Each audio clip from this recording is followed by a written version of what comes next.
नमस्कार, सुप्रभात। आप सभी दर्शकों का स्वागत है हमारे इस खास विशेष सांकेतिक समाचार में। मैं हूं साइमा खान और मेरे साथ है मेरे सहयोगी मनीषा। शुरुआत कर लेते हैं हेडलाइंस से।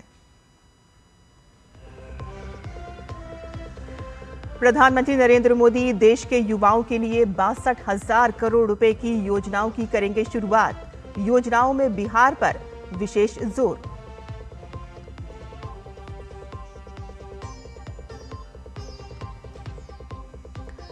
मुख्य चुनाव आयुक्त ज्ञानेश कुमार के नेतृत्व में चुनाव आयोग का दल पहुंचा पटना। आगामी बिहार चुनाव की तैयारियों की करेगा समीक्षा।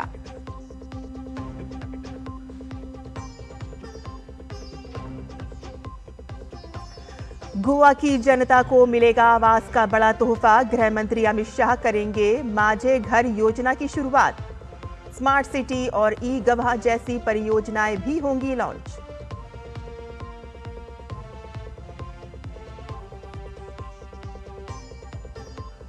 ट्रंप की गाजा शांति योजना के महत्वपूर्ण शर्तों पर हमास ने जताई सहमति।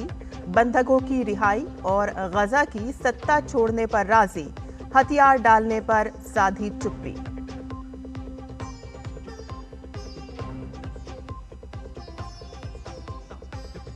नई दिल्ली में विश्व पैरा एथलेटिक्स चैंपियनशिप में सिमरन शर्मा ने महिलाओं के 100 मीटर T12 स्पर्धा में जीता स्वर्ण पदक। निशांत कुमार ने पुरुषों की ऊंचाई कूद T47 स्पर्धा में जीता स्वर्ण।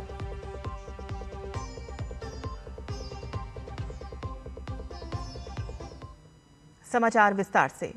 प्रधानमंत्री नरेंद्र मोदी आज 62,000 करोड़ रुपए से अधिक की विभिन्न युवा केंद्रित पहलों का लोकार्पण करेंगे। प्रधानमंत्री दिल्ली के विज्ञान भवन से पीएम सेतु के तहत देश भर के 1,000 सरकारी औद्योगिक प्रशिक्षण संस्थानों के उन्नयन कार्य का शुभारंभ करेंगे। 60,000 करोड़ रुपए के निवेश वाली ये पहल युवाओं के कौशल विकास की दिशा में ऐतिहासिक कदम है। पीएम सेतु देश के आईटीआई इकोसिस्टम को नई क्षमता देगा। योजना के कार्यान्वयन के पहले चरण में पटना और दरभंगा के आईटीआई पर विशेष ध्यान दिया जाएगा। पीएम 34 राज्यों और केंद्र शासित प्रदेशों के नवोदय विद्यालयों और एकलव्य मॉडल आवासीय विद्यालयों में स्थापित 1200 व्यावसायिक कौशल प्रयोगशालाओं का उद्घाटन करेंगे। प्रधानमंत्री बिहार की संशोधित मुख्यमंत्री निश्चय स्वयं सहायता भत्ता योजना का शुभारंभ करेंगे। प्रधानमंत्री बिहार में जननायक कर्पूरी ठाकुर कौशल विश्वविद्यालय का उद्घाटन करेंगे और इससे उद्योग उन्मुख पाठ्यक्रमों और व्यावसायिक शिक्षा को बढ़ावा मिलेगा। पीएम बिहार के 4 विश्वविद्यालयों में नई शैक्षणिक और अनुसंधान सुविधाओं की आधारशिला रखेंगे। साथ ही बिहटा में एनआईटी पटना के नए परिसर का लोकार्पण करेंगे। प्रधानमंत्री बिहार सरकार में 4,000 से अधिक नव नियुक्त युवाओं को नियुक्ति पत्र भी वितरित करेंगे और साथ ही मुख्यमंत्री बालक बालिका छात्रवृत्ति योजना के अंतर्गत कक्षा 9 और 10 के 25 लाख विद्यार्थियों को प्रत्यक्ष लाभ अंतरण के माध्यम से 450 करोड़ रुपए की छात्रवृत्ति जारी करेंगे। प्रधानमंत्री कौशल दीक्षांत समारोह में आईटीआई टॉपर्स को सम्मानित करेंगे। मुख्य निर्वाचन आयुक्त ज्ञानेश कुमार के नेतृत्व में आयोग की पूरी टीम बिहार विधानसभा चुनाव की तैयारियों की समीक्षा के लिए पटना पहुंच गई है। प्रतिनिधि मंडल में निर्वाचन आयुक्त सुखबीर सिंह संधू और विवेक जोशी शामिल हैं। निर्वाचन आयोग की टीम आज अलग अलग राजनीतिक दलों के प्रतिनिधियों से मुलाकात कर उनके सुझावों पर विचार विमर्श करेगी। आयोग प्रशासनिक और पुलिस अधिकारियों के साथ बैठक भी करेगी और इस बैठकों में प्रशासन और कानून व्यवस्था की तैयारियों की समीक्षा की जाएगी। आयोग कल दोपहर 2 बजे संवाददाता सम्मेलन में बिहार चुनाव की तैयारियों की जानकारी देगा। मुख्य चुनाव आयुक्त ज्ञानेश कुमार ने केंद्रीय पर्यवेक्षकों को निर्देश दिया है कि वे राजनीतिक दलों, उम्मीदवारों और मतदाताओं की शिकायतों के निवारण के लिए उपलब्ध रहें।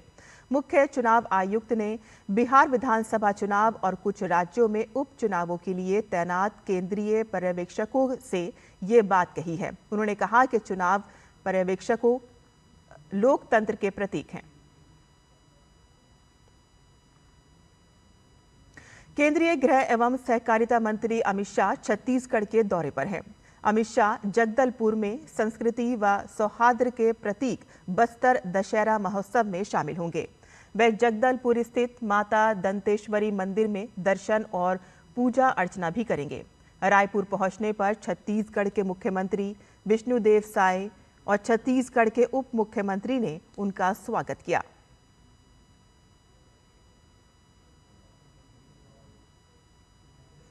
छत्तीसगढ़ के दौरे के बाद केंद्रीय गृह एवं सहकारिता मंत्री अमित शाह गोवा के दौरे पर रहेंगे। शाम को वो गोवा सरकार की माझे घर योजना व अन्य विकास कार्यों का लोकार्पण और शिलान्यास करेंगे।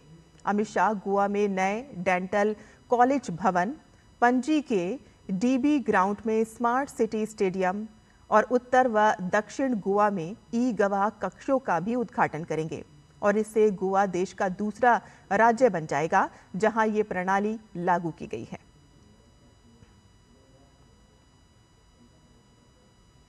हमास ने अमेरिकी राष्ट्रपति डोनाल्ड ट्रंप के गाजा प्लान के तहत सभी इजरायली बंधकों को रिहा करने पर सहमति जताई है।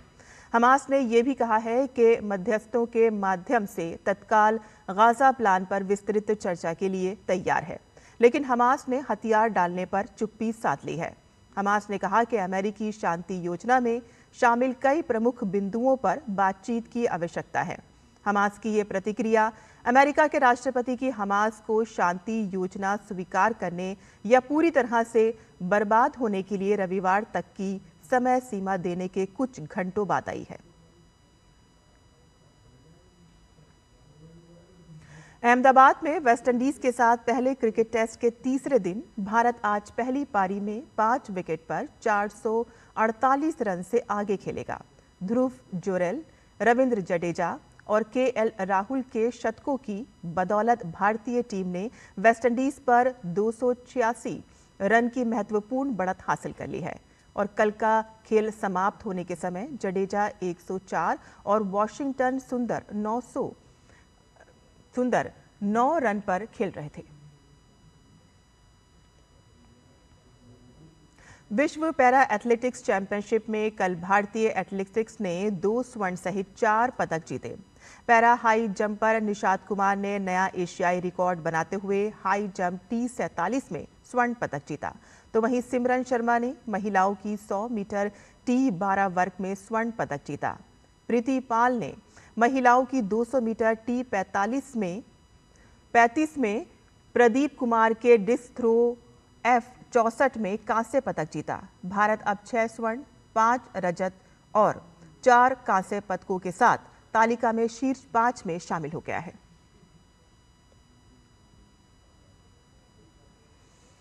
और हमारे इस विशेष सांकेतिक समाचार में बस इतना ही। मुझे और मेरी सहयोगी मनीषा को अनुमति दें।